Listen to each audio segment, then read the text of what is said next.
नमस्कार प्रिय दर्शकों, स्वागत है आप सभी का।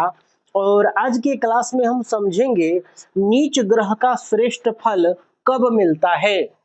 किस अवस्था में ग्रह कुंडली में नीच का बैठा है लेकिन वह आपको अच्छा फल करेगा, श्रेष्ठ फल करेगा, धीरे धीरे बहुत ही आपको शुभ फल देने लगेगा।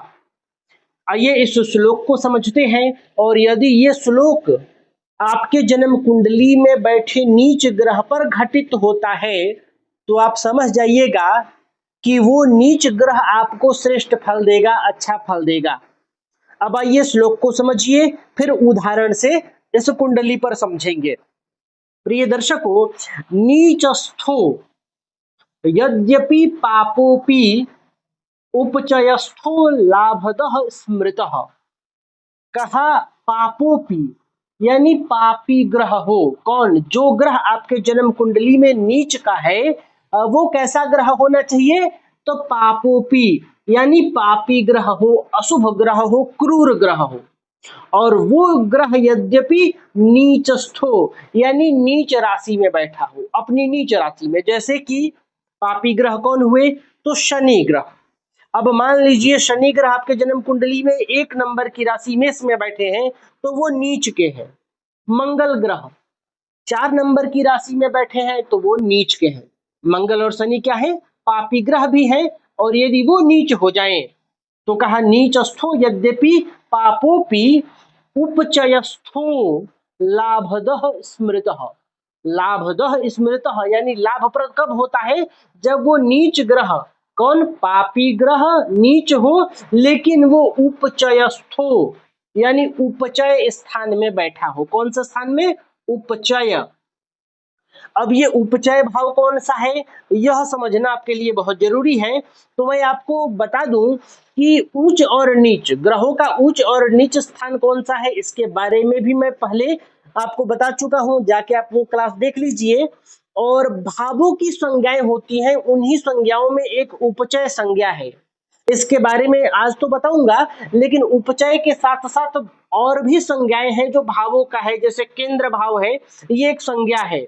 तो केंद्र भाव कौन सा है, त्रिकोण भाव कौन सा है, पड़फर भाव कौन सा है, आपोलकिम भाव कौन सा है, इसके बारे में मैं पूर्व में एक क्लास में आपको बताया हूं। तो यदि आप वो क्लास देख लेंगे तो आपको समझ में आ जाएगा कि भावों की जो संज्ञाएं हैं वो कौन कौन सी है। हालांकि यहाँ मैं यह श्लोक बता रहा हूं तो यहाँ भी आपको उपचय बताऊंगा, लेकिन इसके अलावा अन्य तो नहीं बता पाऊंगा। तो आप यहाँ उपचय ही समझे, इसके अलावा आप भाव संज्ञाएं उस क्लास में आप समझ सकते हैं जहां केंद्रादि भावों के बारे में बताया गया है कि कौन से केंद्र भाव है, कौन से त्रिकोण भाव है, कौन सा पड़फर है, कौन सा आपोलकिम है। तो यह श्लोक देखिए, पापोपि नीचस्थो उपचयस्थो लाभदः स्मृतः। अब सबसे पहले तो आपको यहाँ 2 बातें समझनी है कि उपचय स्थान कौन सा है और पापी ग्रह कौन से हैं, और वो नीच स्थान उनका कब है, वो कब नीच राशि में बैठते हैं, उनकी नीच राशि कौन सी है।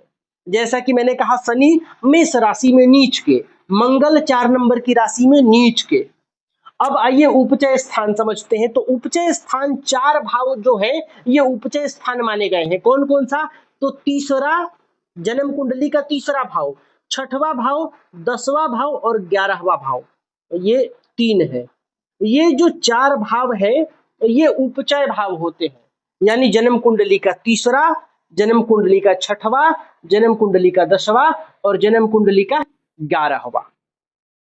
यानी कि इन 4 भावों में यदि कोई भी पापी ग्रह कौन कौन से हैं? तो नैसर्गिक रूप से शनि हो गया, मंगल हो गए, राहु, केतु, सूर्य को भी क्रूर ग्रह माना जाता है, वो पाप की ही श्रेणी में आते हैं।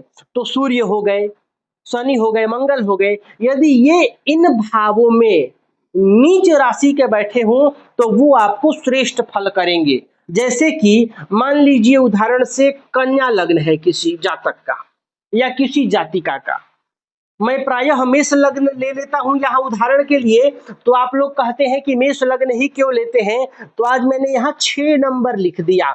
6 नंबर यानी कन्या लग्न की कुंडली हो गई। तो 7 यहाँ, 8, 9, 10, 11, 12, 1, 2, 3, 4, 5, ये हो गई कन्या लग्न की कुंडली।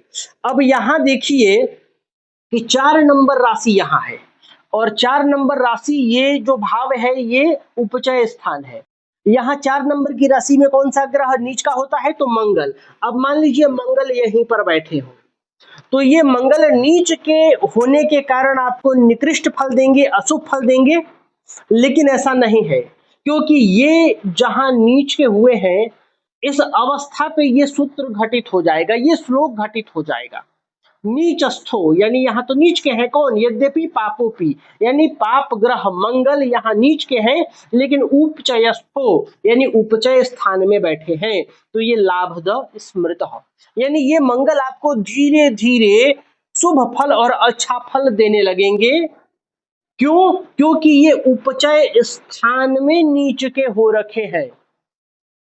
इसी प्रकार कोई भी ग्रह यदि इन 4 स्थानों में नीच का हो जाता है, बशर्ते नीच होना चाहिए, ऐसा नहीं कि किसी भी राशि में बैठा है, नीच है तो नीच भंग नहीं होने के बावजूद भी वह आपको अच्छा फल करेगा, वो आपको श्रेष्ठ फल करेगा, वो आपको बढ़िया फल करेगा, लेकिन धीरे धीरे करेगा। एकाएक वो शुभ ग्रहों जैसा प्रभाव नहीं देगा, धीरे धीरे धीरे वो आपको अच्छा प्रभाव देने लगेगा, क्योंकि यह सूत्र यही बता रहा है कि नीच राशि में यदि कोई ग्रह उपचय स्थान में है तो वो उसे अशुभ न समझिए, वो भी लाभदः स्मृतः। तो यदि आपके भी कुंडली में इन 4 भावों में यदि कोई पाप ग्रह नीच का है और कोई ज्योतिषी आपको कहता है कि ये ग्रह तो नीच का है, ये आपके लिए अशुभ है, तो आप मुस्कुरा कर कहिएगा कि जी ये नीच का तो है लेकिन उपचय स्थान में है, तो ये मेरे लिए अशुभ नहीं है, ये मेरे लिए श्रेष्ठ है। प्रिय दर्शकों, मैं उम्मीद कर रहा हूं कि आज के क्लास आप समझे होंगे, यह श्लोक आपके समझ में आया होगा, तो आप इसे नोट भी कर सकते हैं और अपनी जन्म कुंडली पर इसे घटा कर देखिए, यदि कोई ग्रह नीच का है और वो इन 4 भागों में बैठा है तो वो आपको अच्छा फल करेगा। तो प्रिय दर्शकों, आज के लिए बस इतना ही, तब तक के लिए हमें अनुमति दीजिए। नमस्कार।